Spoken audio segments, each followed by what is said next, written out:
कोइले बहनी बाहर बहाली से फटता करे मोर साली के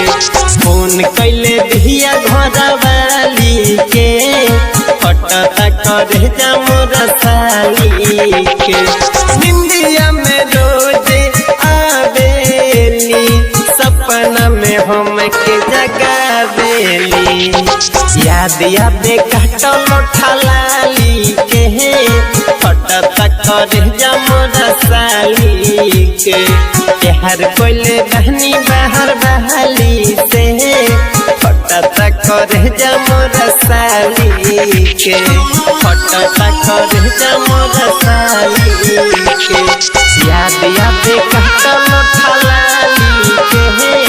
फटता करे मोर साली के दुल्हन बनाई कसम खैनी कॉलेज में प्यार भइल रहे हमें कोचिंग कॉलेज में दुल्हन बनाई कसम खैनी कॉलेज में प्यार भइल रहे हमें कोचिंग कॉलेज में कोचिंग कॉलेज में प्यार भइल कोचिंग कॉलेज में दुल्हन बनाई कसम खैनी कॉलेज में प्यार भइल रहे हमें कोचिंग कॉलेज में बात करे मुंगी हमर गाली से फटता करे मोर साली के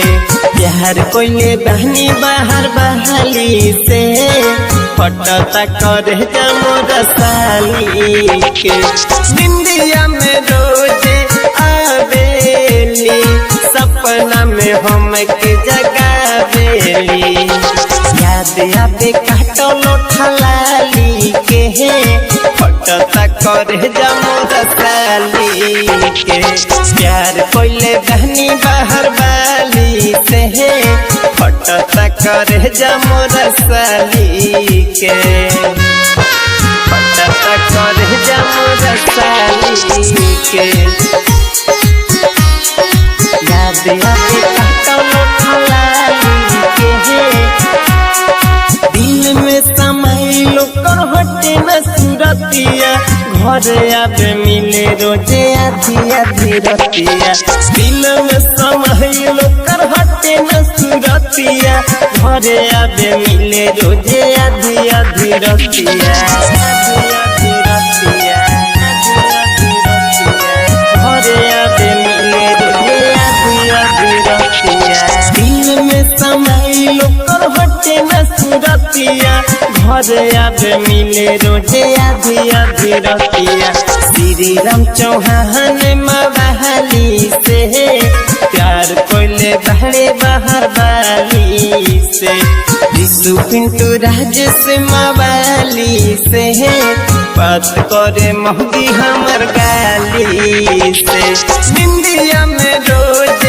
आवेली सपना में हम के जगावेली याद आवे काटल ठलाली के फटता करे मोर साली के प्यार कोइले बहनी बाहर वाली से फटता करे मोर साली के।